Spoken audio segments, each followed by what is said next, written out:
বিসমিল্লাহির রহমানির রহিম। যারা আমার সঙ্গে আছেন সবাইকে আসসালামু আলাইকুম। মেয়েদের নিয়ে চিড়িয়াখানায় গিয়েছিলাম, তবে এই চিড়িয়াখানা সেই চিড়িয়াখানা নয়, এটা বিডিআর পিলখানার ভিতরে যে চিড়িয়াখানা সেখানে। তো এখানে যেতে যেতে এই জিনিসগুলো দেখতে পেলাম। তো দেখি যে এখানে যারা যারা প্রধানমন্ত্রী, মন্ত্রী, এমপি যারাই আসছে একটা করে গাছ বনে গেছে, আর তাদের নাম লিখে লিখে এভাবে পাকা করে রাখা হয়েছে। তো প্রথমেই চিড়িয়াখানায় যেই দেখতে পেলাম এটা সম্ভবত বন্য গরু। তো এটা ভয়ঙ্কর, যেই পরিমাণ দৌড়াদৌড়ি পারছিল। তারপরে দূরে আছে উট পাখি। তো অনেক অনেক জিনিসই দেখতে পেলাম, তবে হরিণগুলো বেশি সুন্দর লেগেছে, অনেক অনেক হরিণ। আসলে গরমের মধ্যে এত দূর মানে অনেক জায়গা ধরে এত ঘোরাও মুশকিল। আর এটা হচ্ছে টিয়া পাখি, তবে এটা টিয়া পাখির চাইতে বড়। আসলে এটা কি, আমি কোথায় কি নাম লেখা আছে এটা অবশ্য খেয়াল করিনি। তবে জিনিসগুলো প্রত্যেকটাই সুন্দর আর অনেক বড় জায়গা ধরে। চিড়িয়াখানাটা আসলে বিডিআর পিলখানার ভিতরে অনেক সুন্দর, যেটা আমি আগেও বলেছি, আসলে বলে শেষ করা যাবে না, এত সুন্দর জায়গাটা। তবে এই গরমের সময় জন্য একটু কষ্ট, হেঁটে গেলে আসলে গরম, আর শীতের সময় গেলে আরও বেশি ভালো হতো। তো এখানে প্রথমেই দেখছি একটা ময়ূর, সাদা ময়ূর সে পেখম ফুলিয়ে আছে। আর এভাবে আসলে ভিডিও করলে অতটা বোঝা যায় না,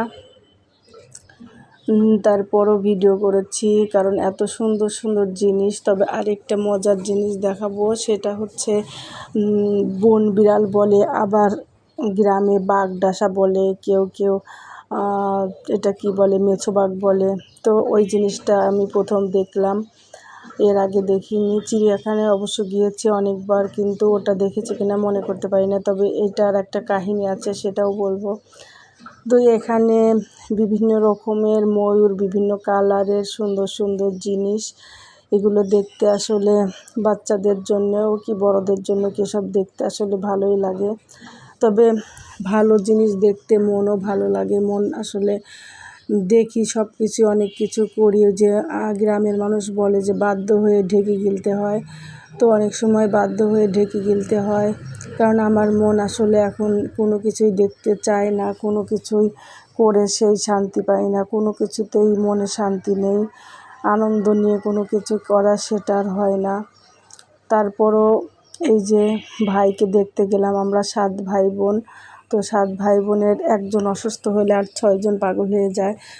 সবাই ভাইয়ের জন্য চিন্তা, টেনশানে মোবাইলের পর মোবাইল করছে, যারা পারছে তারা আসছে, এসে দেখে যাচ্ছে। তো আল্লাহর রহমতে এখন ভালো আছে ভাই। আল্লাহর কাছে সবসময় দোয়া করি, আল্লাহ আমার ভাই বোনদের সবাইদেরকে ভালো রেখো, কারণ আমাদের এই বন্ধন একটা ছিঁড়ে গেলে সবার মধ্যে অন্যরকম একটা কষ্ট, সেটা আল্লাহ যেন না করে। কারণ একবার কষ্ট পেয়েছি, শুধু একবার পাইনি, বাবা মাকে হারিয়েছি, স্বামীকে হারিয়েছি, আর কারো হারানো এটা আর নিতে পারবো না। আল্লাহ তুমি মাফ করো। সবসময় আল্লাহর কাছে এটাই বলি, আল্লাহ আর কোনো কষ্ট দিও না, অনেক কষ্ট পেয়ে গেছি, আর কষ্ট দিও না, এত কষ্ট রাখার জায়গা নিয়ে আর। আল্লাহ মাফ করো, কোনো কিছু আর ভাল লাগে না। মনে হয় দুনিয়ার সব কিছুর বিনিময়ে যদি আমার হাজব্যান্ড বেঁচে থাকতো, তারপরেও মনে হয় শান্তি ছিল, না খেয়ে থাকলেও মনে হয় শান্তি ছিল। বাচ্চাদের নিয়ে নিজের সংসারটা থাকতো, এখন সংসারটা তো আর সংসার নেই, সব কিছু জোড়াতালি দিয়ে চলে, তারপরও চালাতে হয় সব কিছুই। এই যে হরিণগুলো, ছোট্ট বাচ্চা হরিণ একটা দেখলাম, বাচ্চা হরিণটা আসলে অনেক সুন্দর। তো মেছো বাঘের গল্পটা আগে বলি, যেটা একটু পরেই দেখাবো। তবে হরিণগুলো আমার খুব ভালো লেগেছে, হরিণ আর ময়ূর, এটা অনেকগুলোই ছিল, আরও অনেক কিছু ছিল, অত কিছু দেখা হয়নি। তো অনেকগুলো হরিণ আর একটা ছোট্ট হরিণের বাচ্চা ছিল, সেটা দেখতে আরও ভালো লাগছিল।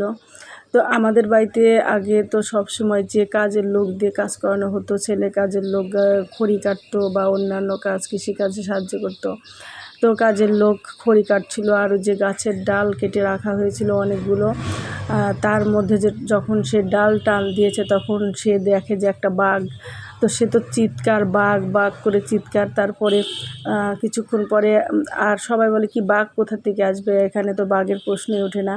তো তার কথা কেউই বিশ্বাস করছিল না। তখন আমার আব্বা বেঁচে ছিলেন। তখন আমার আব্বা যখন এসে ঘরে ঢুকছিল, হঠাৎ করে খাটের নিচ থেকে আবার সেই বাঘটা বের হয়ে দৌড় দিয়েছে। তো আবার দেখি সত্যি সত্যি সবাই বাঘ বাঘ করে চিৎকার। আসলে সেটা বাঘ ছিল না, সেটা ছিল হচ্ছে বাগডাসা বলে বা বন বিড়াল বা মেছো বাঘ, কিন্তু বাঘের মতোই দেখা যায়, চক্কর বক্কর ওই যে চিতাবাঘের মতো দেখা যায়। এই সেই বাগডাসা। তো তখন থেকে সবাই খুবই যে বাঘ এসেছে, ঘরে বাঘ এসেছিল। আসলে গ্রামের মানুষ এরকম হঠাৎ করে এক নজর দেখলে বাঘের মতোই মনে হয়।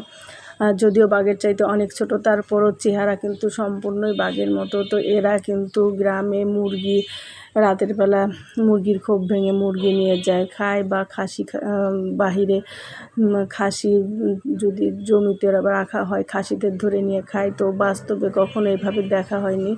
তো এই জিনিসটা দেখে আমার সবচেয়ে বেশি ভালো লাগলো যে অনেক সেই গল্প, বাগডাসার গল্প শুধু শুনেছি, বাগডাসা বা বন বিড়াল বলেন, তো কখনোই এরকম সচক্ষে দেখিনি এত কাছ থেকে।